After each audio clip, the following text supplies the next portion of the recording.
we think of family history, we tend to frame it in the past, but that is not an accurate picture. Yes, history is a collection of past events, but when those events occurred, it was the present at that time. So it is with us today. This very moment in time, we are creating history, personal history, which becomes a part of the greater composition of family history for our progenitors. And it is important that we record it. Imagine if someone came to you today and offered you a journal of your great-great-grandmother. Would you toss it aside and forget about it? Or would you start reading it and as soon as possible? Or perhaps pushing everything aside and begin a journey into the past? Your great-great-grandmother created her journal during her todays. Now's the time for us to take on the mantle and record in our journals during our present days so our progenitors can read our past. But unlike your great-great-grandmother, it can be done with ease in a variety of ways. I'm excited today to share with you how you can journal on a daily basis. You no longer have to wait until you have a pen and paper in hand. For many people, journaling is hard work. It's something you do at the end of a long day when time has sapped your energy, and then only to be faced with a blank page and wondering if you have anything of value to write about. Guilt sets in, you write a few words, feeling discouraged, you put the journal down and go to sleep. And over time, the journal never sees the light of day in the late evening. Years pass, you see the old journal and decide you need to start writing again. You dust off the book and the cycle begins again. Does that sound familiar? Writing out of guilt and not knowing what to write are just two of the roadblocks many face. There is also the feeling of being overwhelmed or the lack of time. And then there is the all or nothing thinking. I missed a few days, so, well, there's no need to continue. But there is hope. C.S. Lewis said, you can't go back and change the beginning, but you can start where you are and change the ending. And that is what we're going to do today. Change the future. Wherever you are in the journaling, whether it's looking for new ways to journal, or wanting to journal but you just don't know how to get started, or looking for a way to make journaling fun, I can't wait to share with you today how easy it is to journal in the digital age. You can journal as you take a walk or while driving, safely of course, while in a long line at Costco or sitting in the doctor's office. You don't need to type or write anything. With a secret command, you can begin dictating without your mobile phone in your hands. If words are hard to come by, you can take photos. And if none of that excites you, how about recording your thoughts? We live in an age when journaling is easy, it's fun, and it's rewarding. If you're already journaling using pen and paper and wondering if there is any benefit to using an app, here are a few of the benefits. Tags. Oh, tags are wonderful and a way to organize and find entries. Prompts help you figure what to write about. Reminders if you need help to remember to write. Searches. Preservation, so important in case there's fire and forces of nature. They can't destroy the records. Sharing, easy to share with others. Privacy, only you have access. Spell check, durability, can't be destroyed by age. Portability, available whenever you are ready to write.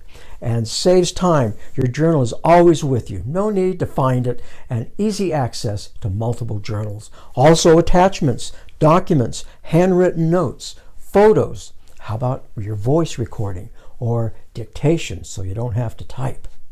There is a wide variety of apps out there available for journaling, but today I'm going to focus on one, the award-winning Day One app.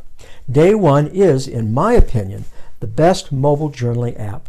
I've tried many other apps, but always come back to Day One.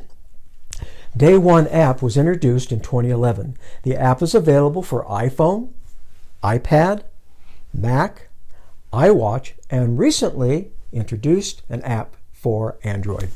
While there is no official app for Android tablets, many have successfully downloaded the Android app on their tablets.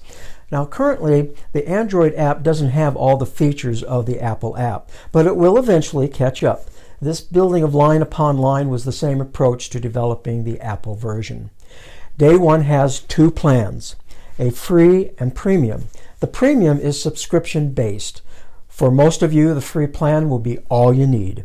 If later you want to add features, for example, multiple journals, you can sign up for the premium plan at any time. The premium plan is $35 a year.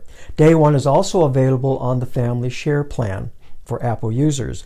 Now, some exciting news. Day one is giving away 2 premium plans. At the end of this class, I will share with you how you can enter the drawing. I'm sure some of you may be wondering if I work for Day one. No, I have no affiliation with the company, other than being a longtime user. I made my first entry in February of 2016. Now, this class is divided into 2 sessions.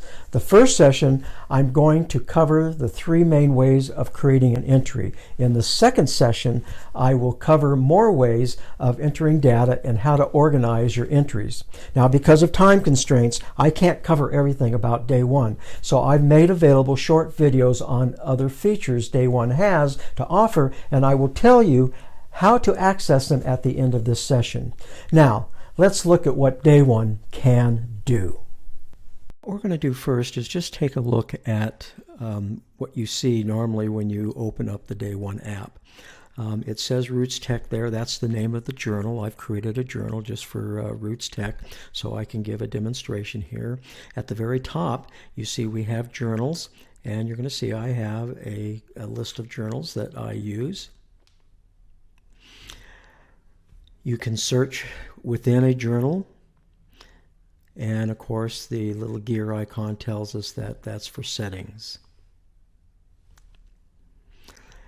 We can enter photos, we can enter a recording, and I'm going to give a sample of each of these, and we can enter by text. And then along this line here is all kind of how you've been doing as far as journaling, how many entries you've made into this one journal, how much media you've put in, how many days. Streak means how many days in a row have you kept a journal, and then what you've done this week and the places that you've made your journal. So it's just kind of interesting information regarding your journaling. And then we have the timeline down here at the bottom, and you can see here that I already have an entry in, which I'm going to share with you later. And then you can check for media. Now, you're not going to see any media here because I haven't put any media into this journal. So what I'm going to do is I'm going to go back to my personal journal here and come down to media, and you can see I have now photos that I have put into my journals, and you'll see the date that they were put in. And then we have the plus, and the plus is a way that you can enter templates, and we're going to talk about templates in a little bit. You can start with a photo with your camera, either video or photo. You can scan, you can put in a recording, you can browse, you can draw, you can put in text. And today is simply what you have in your journal, this particular journal, what you have in this journal, not only today, but a year ago today, and 2 years ago today, and 3 years ago today. And it's a nice feature. It's very nice to be able to reflect back what you were doing on that particular day. Next, we have maps, and this indicates where most of your entries have been, but as you're traveling, for example, this is a great way to, if you travel a lot, to say, I want to see everything, my entries I made while I was in Chicago, or Miami, or New York, or wherever you may be. And then the calendar simply shows the days. The blue is the days that entries have been made. And so that's everything on the interface. Now I'm going to get out of this here, do some tapping, and get back to our RootsTech journal, and get back to the timeline through text. And so we're going to take a look at that first. It's quite easy to do. You just tap where it says text, and you start typing. But before we do that, let's take a look at the interface here and see what we have. At the top we have the day, the calendar, and 3 dots and done. Now if you tap anywhere along that, the date or those 3 dots, we're going to get this. That's a menu, and this provides us information about this particular entry into the journal. The entry info, it provides a lot of metadata of what you have created, and that is it records the time and the date and the place and all of those things. You can tag this, the date. You can change the date. Now, why would you want to do that? Well, you may have an entry you want to make, and it should have been made yesterday or 2 days ago, and you never got around to it, and you would like to have it reflect in the journal on the day and the time it happened. You can also move to another journal. You can share that entry. You can view. That simply shows you the geographical information and some other information, very similar to the entry info. And then, of course, you can delete this entry. And I'm going to tap on Cancel. Done doesn't mean that it's been saved. Whatever you type, even one word or one letter, it's saved. And if you were to get a phone call or something and be interrupted when you come back, it's going to be there. Even if the app itself crashes, and we all know apps, no matter how good they are, from time to time are going to freeze or crash on us. When you come back to this app, if it happened, that situation happened, you're going to see that it's right where you left off. Now, here we have the time, the temperature, the weather, and the place. It says it's in my home. And then I'm going to tap on the paperclip, and we have other ways in which you can enter data into this entry. So maybe you've already entered some text and you would like to add a photo from your photo library, or you can just tap on the camera and take a shot right then and have it put into the that entry. Same thing with video. You could scan a document. You may be at someone's home, a relative, and they've got a letter from grandma that's 100 years old, and they don't want to let anybody have it, but they don't mind if you scan it into your journal. You can make a recording. That's the audio. Then you can browse. Now, browse it takes you to the Files app on your phone or your iPad, and there you can find a document or a picture or whatever that you may have that you want to insert. And you can do drawing. Entry info was the same as when we tapped up at the top. You can add tags, which was the same at the menu from the top. And you can add a template, which we're going to talk about later. So I'm now going to tap on the formatting choices. And you have all different sizes of headers you can put in. You can have bold, italicized, a highlighting. You can have a number list, a bullet list, a checkoff list. You can have a quote. And you're going to see what all of these look like in just a moment. A quote, and then you can put in code, and I'm going to give a demonstration of that. You can have a separation line put in. You have the redo button, which we're all familiar with, and then you can tab either left or right with your text. And I'm going to, again, show examples of each of these in just a moment. So now I'm going to enter some text in, and I'm going to come up with some great thought I want to share today.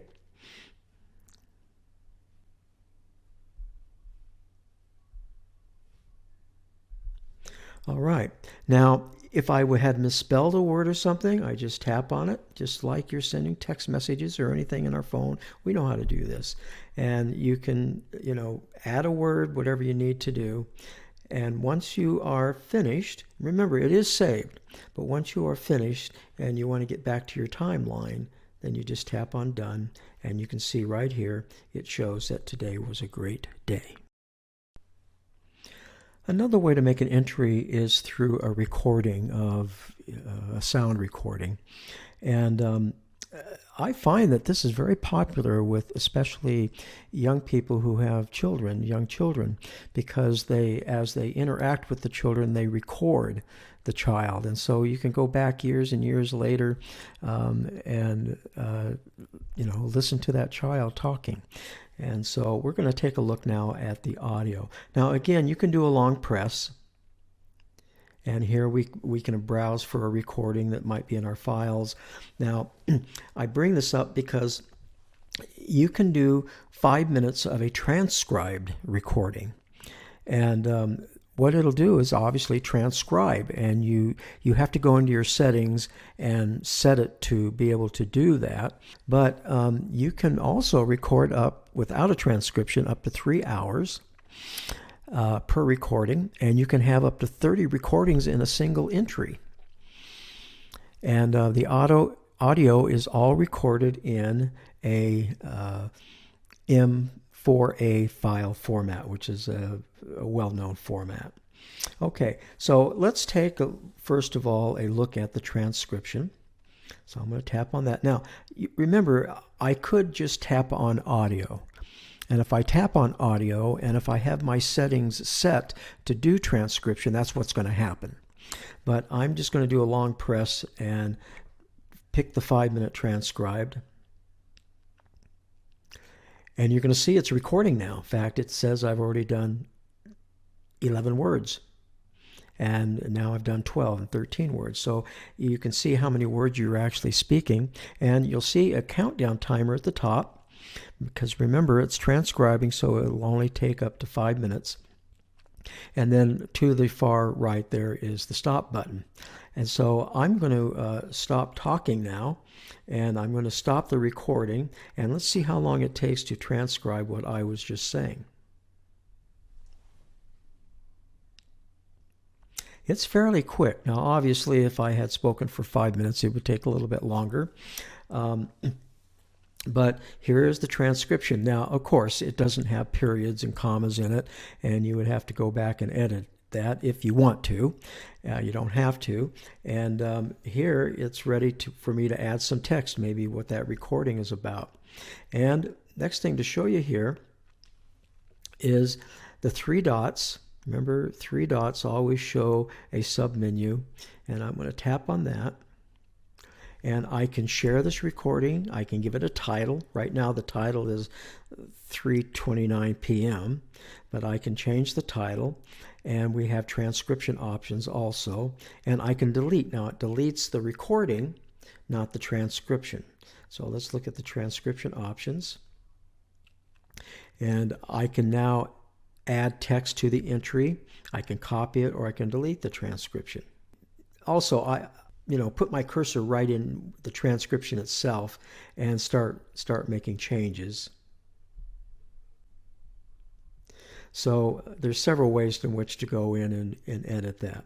So I'm going to go ahead and just leave the recording the way it is with the transcription and tap on Done. And now you can see that the recording was 33 seconds and where it was done and at what time. Let's look at doing a recording without the transcription. So I'm going to place my finger there, or tap on 3 hours. And here we go. Now it is recording, and you can see a countdown timer there as far as how much time I have left. There's no mention of how many words because it's not going to do a transcription. And I'm going to go ahead and stop it. And now we have a recording, and then of course I can add text. And as even with the transcription, you could add photos into this and do all sorts of things. And of course your formatting is always available. And now you can see it gives, there's a recording that was 15 seconds and that information. It doesn't show anything else in there because I didn't put any text in. So if I tap on it, I can go in and add some text, and there it shows. The second way most people create a journal is through photos. And we have a choice here, and I'm not going to just tap on that. I'm going to put my finger on it and just hold it for a minute until this menu pops up. Now, you don't have to do that. If you know what you want to do, you can just tap on it and it'll take you pick a photo. But here you have browse, and again, browsing takes you to your Files app where you can pick a photo or a document that's in your files. You can go to the photo library, and of course you can just use the camera function. So I'm going to tap and remove that, and I'm just going to tap on photo now. And here it takes me directly to my photos, where I can pick a photo from whatever I have in my photo library. I can go back as far as I want, and I can pick a photo. So I'm just going to pick something here. Now you will notice here that it already shows that I've used these photos for an entry today. And so there's little check marks there, and if I tap on it, it says basically media, it's already been added, and I say, well, I want to select it again. I'm going to put it into another journal. So I'm going to tap on select again, and there it's been picked, and I'm going to tap on add. And now it's going to say that this photo was taken on a certain day at a certain time, and should I use that attachment time? And you can either say yes or no. It's whatever you want to do, and I'll just say yes. And here we go. Now I can add some text. And so I'm going to put in something brilliant here, text. Now what you can also do is if you put your finger on the photo, you can view it, which basically enlarges it. You can cut it, you can copy it, you can add new media to a group. You can insert text below, and that's what I wanted to show. Insert text below. And then it moves it right there, and here is text below the photo. And I, of course, misspelled that, so we're going to do that again. And there we go. And now you've added a photo journal entry with some text. And you don't have to add text. You could just do the photo if you want. And a lot of people do that. They take a lot of photos and they just put them in the journal, and then sometime maybe at the end of the week or something they go back and make comments about the photo. I hope you enjoyed learning about the Day 1 app and will stay for the second session. If you have any questions or feedback, you can reach me at help@thebusylatterdaysaint.com. To enter the drawing for a free subscription to the Day 1 Premium Plan, send an email to richard@thebusylatterdaysaint.com and in the subject put RootsTech 2021. As mentioned, time constraints did not allow me to show you all of the short videos that I created for RootsTech. To see the remaining videos, go to my website, thebusylatterdaysaint.com, and tap on RootsTech 2021. Thank you for attending, and I hope you will join me in Session 2.